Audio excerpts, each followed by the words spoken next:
রুই মাছের তো বিভিন্ন রকম রেসিপি রান্না করে খেয়েছেন বন্ধুরা, তবে এইভাবে একবার মশলা মাখানো রুই মাছের রেসিপিটা বাড়িতে রান্না করে দেখুন, অপূর্ব লাগে কিন্তু এর স্বাদ।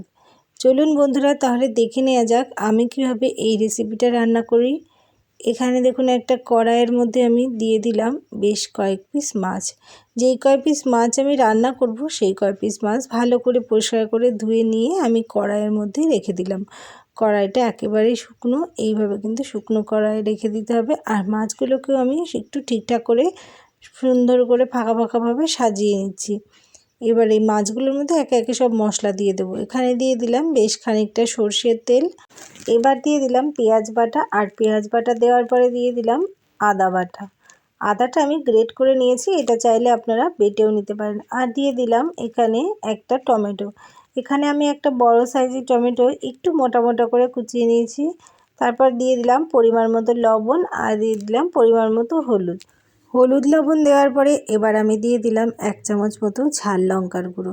ঝাল লঙ্কার গুঁড়োটা দেওয়া হয়ে গেলে দিয়ে দেবো 1/2 চামচ ধনে গুঁড়ো, আর দিয়ে দেবো 1 চামচ মতো জিরের গুঁড়ো। এখানে আমি বাটা মশলার জায়গায় গুঁড়ো মশলা ইউজ করছি, আপনারা চাইলে বাটা মশলাও দিতে পারেন, একই রকম স্বাদ আসবে তবু। আর দিয়ে দিলাম অল্প একটু কাশ্মীরি লঙ্কার গুঁড়ো আর একটা শুকনো লঙ্কা ফাটিয়ে, আর অল্প একটু গোটা গরম মশলা। এবার সব কিছু দেওয়া কমপ্লিট হয়ে গেলে এইভাবে কিন্তু আমি নেড়ে চেড়ে সমস্ত মাছগুলোকে মেখে নেব মশলার সাথে। দেখুন সমস্ত মাছই কিন্তু মশলার সাথে আমার ভালোভাবে মাখানো হয়ে গেছে। এবার আমি মাছগুলোকে কড়াইয়ের মধ্যে সাজিয়ে দিয়েছি। আর মাছগুলো সাজিয়ে দেওয়ার পরে উপর থেকে দিয়ে দিলাম 4-5টা চিড়ে রাখা কাঁচা লঙ্কা। কাঁচা লঙ্কাগুলো দেওয়া হয়ে গেলে একটা ঢাকনা দিয়ে আমি কড়াইটাকে ঢেকে দেব। আর গ্যাসের ফ্লেমটা অন করে একেবারেই লো ফ্লেমে 10 মিনিট এইভাবে রান্না করে নেব। 10 মিনিট পরে দেখুন কতটা জল জল ভাব বেরিয়ে গেছে মাছ দিয়ে। এবার আমি হালকা একটু নেড়ে চেড়ে দিয়ে দেব পরিমাণ মতো গরম জল। জলটা সম্পূর্ণ দেওয়া হয়ে গেলে এইভাবে খুন্তি দিয়ে একটু হালকা করে নেড়ে চেড়ে দিতে হবে, যাতে মাছটা কড়াইয়ে না লেগে যায়। দেখুন ঝোলের কালারটা কত সুন্দর এসেছে। এবার আমি মাছগুলোকে একটা চামচের সাহায্যে আস্তে আস্তে খুব সাবধানে উল্টিয়ে দেব। যেহেতু মাছটা কিন্তু প্রায় নরম হয়ে এসেছে, আর এটা কিন্তু একেবারেই ভাজা মাছ নয়, কাঁচা মাছ আমি রান্না করছি, তাই এই মাছটাকে খুব সাবধানে উল্টাতে হবে, নাহলে মাছগুলো ভেঙে যেতে পারে।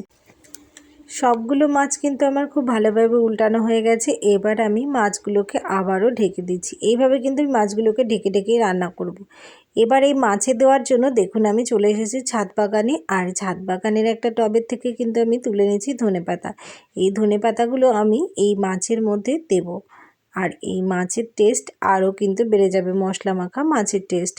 দেখুন তুলে নিয়েছি অল্প কটা ধনেপাতা। এবার এই ধনেপাতাগুলো আমি ভালো করে পরিষ্কার করে ধুয়ে টুয়ে একটু কুচিয়ে নেব।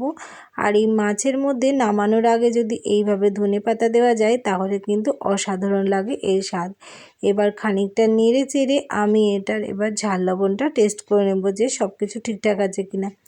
ঝাল লবণ একেবারে সব কিছু পারফেক্ট আছে, তবুও আমি একটা কাঁচা লঙ্কা নিয়ে এইভাবে হাতা দিয়ে ডলে দিচ্ছি, তাহলে কাঁচা লঙ্কার একটা ফ্লেভার আসবে, আর এটা খেতে কিন্তু ভীষণই টেস্টি লাগবে। লঙ্কাটা ডলে দেওয়ার পরে আরও কিছুক্ষণ আমি ফুটিয়ে নিয়েছি। এবার আমি উপর থেকে দিয়ে দেব গরম মশলার গুঁড়ো, আর গরম মশলার গুঁড়ো দেওয়া হয়ে গেলে তারপর দিয়ে দেব কুচনো ধনেপাতা। ধনেপাতাটা দিয়ে নিয়ে আমি আরও একটুখানি ফুটিয়ে নিয়ে তারপর কিন্তু গ্যাসের ফ্লেমটা অফ করে দেব। রুই মাছের মশলা মাখা এই রেসিপিটা কিন্তু সম্পূর্ণভাবে রেডি হয়ে গেছে। এবার আমি এটাকে একটি পাত্রে পরিবেশন করে নেব।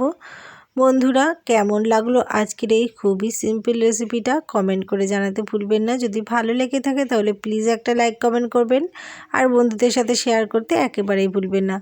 আজকের আমার এই রেসিপিটা আশা করি নতুন বন্ধুদের জন্য ভীষণই উপকারে রাখবে, যারা নতুন নতুন রান্না শিখছে। বন্ধুরা আপনারা যারা যারা এই রেসিপিটা এখনও রান্না করে খাননি তারা অবশ্যই একবার আমার এই ভিডিওটা দেখে এইভাবে রান্না করে দেখবেন, অপূর্ব কিন্তু এর স্বাদ। আর কে কে এইভাবে রান্না করে খেয়েছেন সেটাও কিন্তু কমেন্ট বক্সে জানাতে ভুলবেন না। ভিডিওটা শেষ পর্যন্ত দেখার জন্য অসংখ্য ধন্যবাদ সকল বন্ধুকে। সবাই ভালো থাকুন, সুস্থ থাকুন। আবার আসবো নতুন কোনো রেসিপি ভিডিও নিয়ে। ধন্যবাদ আরও একবার।